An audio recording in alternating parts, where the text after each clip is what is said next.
The harder the conflict, the more glorious the triumph. Today, we'll discuss conflict in the family business and how to turn strife into triumph. As you know, it's human nature to have conflict in relationships and within groups of people, whether it's friends, family, or in business. Mix family and business together and watch out. It's like pouring gas on a flame, especially within a family business. We'll discuss some of the unique but common causes for conflict in the family business. We'll consider types of conflict that are harmful and some helpful methods for stopping or managing conflict.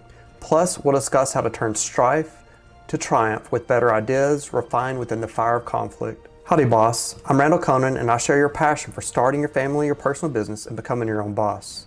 I believe that family business and small business are the backbone of our great economy. The conflict in family business includes both the natural conflicts that can occur in business discussions, disagreements, and relationships, plus the emotional wounds that can be brought into the business setting from personal family relationships and conflicts from the past and the present. These conflicts may occur between parents and their children, even when their children are adults, also with brothers and sisters, uncles, aunts, cousins, and other relations. Family conflicts and wounds sometimes occur from long-standing issues in these relations. Conflict is the rule, not the exception in the family business. A majority, if not all, of family businesses will have some level of conflict, so don't feel like you're alone. A past study from the Family Firm Institute reported that approximately 20% of family businesses reported conflict every week, 20% had conflict at least monthly, and 40% of family businesses reported conflict at least 3 to 4 times per year. And the other 20%, they were probably lying. How can you live life in a family or business with no conflict? Most people will say they don't like conflict, but most shows we watch involve conflict. Sports we crave involve conflict. We watch the news, it's all about conflict. We get heated with politics, it's all about conflict. But we say we don't like conflict, then maybe we don't like conflict as long as it doesn't involve me or you. I think what makes people fascinating is conflict. It's drama. It's the human condition. Nobody wants to watch perfection, said Nicolas Cage. Conflict is not a bad thing. It is a common, essential, and natural part of life. Conflict is inevitable in any business, and often it's not a bad thing. Few people in business enjoy conflict, but without it, a company may not have the drive to change and develop. Conflict happens when two sides oppose each other, when different truths, ideas, values, feelings, beliefs, preferences, claims, and interests collide. Conflict can bring about strong reactions in people because it creates anxiety and stress. Some become fearful and avoid conflict at all costs. Others become addicted to the conflict and seek it constantly. Neither is good nor productive. Conflict can be a good thing for decision making. The benefit of conflict is when it helps expose all solutions to a problem and forces business leaders to think through all the options. It requires the leadership or team to deal with any objections and reservations family or team members may have. For good ideas and true innovation, you need human interaction, conflict, argument, debate, said Margaret Heffernan. Having a conversation through conflict can be a sounding board for new ideas and may help to keep the vision of the company alive with fresh thinking, new ideas, and innovation. But dysfunctional conflict is terrible. This is when conflict gets personal, causes loss of collaboration, or becomes a win-lose negotiation, which is when one party wants to win and very much wants the other party to lose. Dysfunctional conflict can lead to emotional and physical harm. Conflict not handled well can be isolating and very destructive. It then leaves many feeling wronged, alienated, resentful, and frustrated. This will lead to complaints, burnout, along with low team and job performance. We should expect conflict to happen in business, but we should never accept dysfunctional conflict that causes harm to others. If you're getting value in this video, please help out and hit the like button. I truly appreciate you. Conflict and disagreement is good when we make better decisions when we have discussion, debate, and conflict of ideas. When it prevents groupthink, conflict and debate and decision making leads to much better analysis and deeper thinking in a leadership or team setting. Plus, much personal growth normally occurs in your life during times of conflict and difficulty. When conflict is handled well, the clash of ideas, claims, interests, and preferences can be a positive force, exposing the weaknesses of positions and leading to creativity, innovative problem solving, and growth. Under the right circumstances, conflict can be functional and positive and produce a great result, such as a new idea refined under the fire of conflict. When conflict goes well, people may feel satisfied and maybe even grown closer to one another. You probably know boys that became childhood best friends after punching each other in the nose in the schoolyard. But this is very highly discouraged and not recommended in a professional workplace setting. For the conflict to be useful and good, there must be a greater purpose, there must be goals, and there must be rules. A leader should schedule discussion and possible conflict for the process of decision making. As a leader, you should be a thermostat If there is no debate and conflict in your decision making, increase the debate and conflict with group discussions. If the conflict is too much or too hot, take a break and allow our cooler heads to prevail. Businesses have systems to streamline many of the important functions and processes in business, such as HR systems, accounting systems, sales systems, operational plans, and others.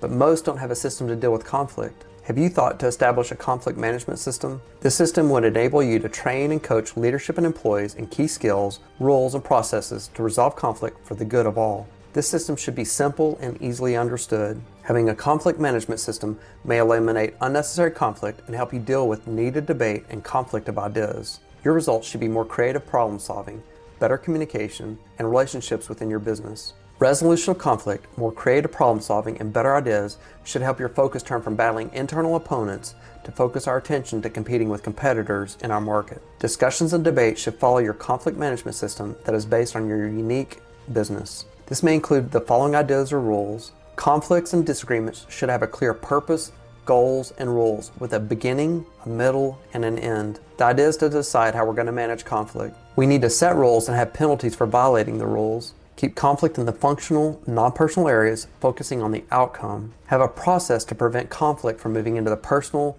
non-functional areas. We are not allowed to call our opponents nasty or derogatory names. We won't raise our voices. When things get heated, take a time out when needed. Give both the fast thinkers and slow processors their turn to speak. Keep emotions out of the conflict. Remind yourselves that most conflicts won't matter in the end, in the long term. Conflict cannot drag on and on with no end in sight. We need to create boundaries and respect them. What sets a strong foundation for trust will keep the conversation confidential. We must have a way to enforce our code of conduct. We need to have rules that say if you play outside these rules, this penalty will occur. The clear ending should include, after all sides have been heard and hopefully understood, the founder or leader will have to make a final decision, or the majority vote decides the debate. Don't ask for someone's opinion unless you really want it, and you should want their opinion if they're part of the conversation. Most people won't get mad if the decision goes against their wish, as long as they were heard and considered. Your outcome using your code of conduct will be better decisions. Conflict for the right reasons with the right motives and process has the ability to make good decisions,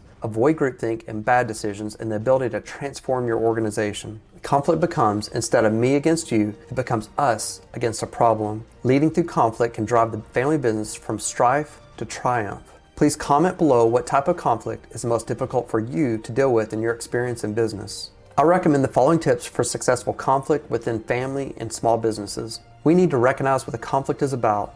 Conflicts are like an iceberg.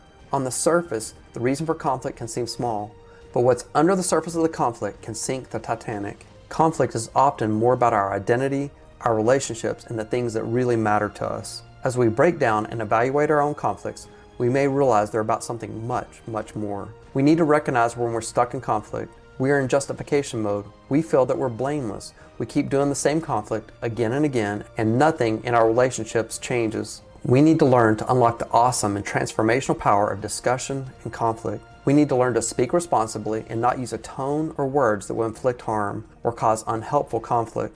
With successful conflict, we can create change in us and the world around us. We need to be vulnerable and communicate with openness. We'll learn to be open about our mistakes, though this is extremely difficult. This will allow us to connect with our team versus fight unneeded battles. Ownership of our choices and emotions will allow us to see how we got here, what direction we're headed, and this will allow us to change direction when needed. We'll need to ask questions to understand what's under the surface of conflicts, what are their needs and emotions, and then express what we need and want. Never shove conflict under the carpet. Do not ignore conflict. We must discuss the conflict openly and come to an agreement, or at least agree to disagree and move forward. But the leader or group must make a decision if needed, even without 100% agreement of everyone. If you don't bring conflict into the open and work towards a resolution, it will cause resentment between members in the future, escalate the conflict to other areas, or possibly lead to rage. Don't take things personally. Do take it professionally. Problems in business need to be handled professionally, not personally. When there's conflict in business between family members, find a private setting to talk. Try not to discuss the business conflict at home. The conflict will seem to be a family problem, not a business one. Listen first, because conflict often escalates from disagreement to argument to full-blown conflict when members are not listening to others. No one should interrupt a person until they have finished expressing their thought or feeling. Some of the steps to turn strife to triumph in family business include the following. We need to prepare for the conversation. When conflict is hot, set it aside. Schedule a date and a time to revisit the disagreement in the near future. Meet in a comfortable location with no distractions. Everyone gets a cold drink and chills out. We need to seek to diffuse the conflict and move forward and ask neutral questions. How much will it cost? When could it get done? Are there any other options not considered? This refocuses on new ideas versus old, fixed points of view. Give time to decrease negative feelings. Validate everyone's thoughts, feelings, and ideas. We need to make a written agreement when the energy is neutral and get the agreement written. The key is to put it on paper. Written agreements prevent conflicts from future misunderstandings. Most families hope for the prosperity of the family business with family harmony and peace. However, family businesses are sometimes confronted with underperforming members, teams, or the whole business and unresolved family conflicts. Don't let family conflicts remain unresolved. Unresolved conflicts will simmer and boil over to cause major problems in the long term. Two of the greatest threats to the family business are conflict in the family business and succession, which we'll discuss in future videos. Many conflicts in family business are caused by the feeling of unmet needs of members, not from poor business performance. When dealing with negative conflicts in the family business, we should do the following. Be hard on the conflict and soft on the person. Be hard on the problem and soft on the person. Don't intensify the problem by gossiping or spreading it to others. Don't bring more problems into more people's lives. Telling others about the problem makes them less efficient in their jobs and more stressed in their lives. Get a second opinion from your board of advisors, a mentor, or hire a mediator. For some conflicts, you may need to ask employees and partners, what do you think about this problem or conflict? Then listen and learn from their answers. Learn to deal direct with the conflict or let it go. Can you live with it? Then let it go. If you can't live with it, go or call that person direct and deal with it. Bring a mediator to the conversation when it's needed. We need to gather data on the problem or the conflict. Then we should qualify the conflict and look at trends. Is it repeated? Is it a real conflict? How urgent is the problem? How serious is the problem? Set aside your pride and ego to settle conflict. Don't let pride and ego get in the way of solving the conflict. If pride and ego rules, you will lose. Don't let dead weight cause problems. Once you solve a problem, make it a permanent solution. The problem should not reoccur. Every workplace is a possible minefield of conflict, especially in family business, and each day brings new challenges. But remember, not all conflict is bad conflict, but bad conflict can harm or destroy your family business after all the sacrifices your family made to succeed. I would truly appreciate you subscribing to the channel and ringing the notification bell for you to receive more videos like this one to help you start and grow your family business. To strengthen your ability to deal with conflict in your family business, we'll discuss some things to remember. Are you fighting, arguing, and conflicting about issues, or because you have issues? If you're a passionate person, you'll be passionate at work and you'll have differing opinions. Never say that's how we've always done it, or this is how we did it in the past, so we need to keep doing it this way. The younger generation often feels that when the founder or father gets to a certain age, he becomes old-fashioned, not wise, but old-fashioned. Not experienced, but outdated. Conflict is not always bad, but the following actions will bring about negative and harmful conflict. Arguing loudly, yelling, and getting a little physical. What is wrong with conflict is when we stay in conflict. We need to protect the integrity of the family business from the family conflict. We need to avoid conflict when we're drained, stressed, and hungry. Stop the conflict when it goes from being a problem in business to a you problem. Be careful in conflict, never make it personal. When the problems occur, write them down. Bring the problem or conflict up at the right time. We need to deal with family problems at home with the family. We need to deal with work problems at work with leadership, family members, and team members working in the business. Families can discuss work at home when it's appropriate within boundaries. Some of the main points of conflict in family business are caused by the following. There are often conflicts due to methods of communication, tone of communication, or lack of communication. Conflicts also may come from unclear or misunderstood situations. Disagreements occur in regard to the decision-making within the business. Conflict is sometimes about the fairness of compensation and benefits for family members. Some disagreements occur about the accountability of family members for their performance within the business. Conflict may be caused by the plan or lack of a plan for the succession of leadership from one generation to the next. It is very important to have a clear plan for the succession of leadership from one generation to the next, or from the current generation to outside management. Disagreements occur in regards to the entry or exit plans for the founding generation or future generations. The exit plans may include passing the ownership of the business within the family, selling to outsiders, or other options. Management of these conflicts is the key to the survival of the family business and success. The views of members will differ based on their personalities, which primary roles the member has in the business, including family member, ownership, or management. People have different communication styles, personalities, working styles, and different likes and dislikes. Conflict in business can occur over miscommunications, different leadership styles, or fairness. We base our assumptions from our own experiences. No one truly knows us or understands us other than ourselves, and sometimes even that isn't true. To attempt to understand someone else, we need to sit down and listen to them. Sometimes you'll need to bring a third party to help with the resolution of conflict within the family business. This may include the HR department, an advisor, a mediator, or others to help resolve the conflict. In a conflict situation, we should listen to others and avoid getting defensive. If we messed up or we're in error, admit that we're wrong and then apologize for this. Avoid the non-apologies such as, "I'm sorry that I hurt your feelings." Tell them what we'll do differently in the future. We need to learn different resolution styles for different situations and different relationships. Realize who we're talking to and decide how best to give any feedback.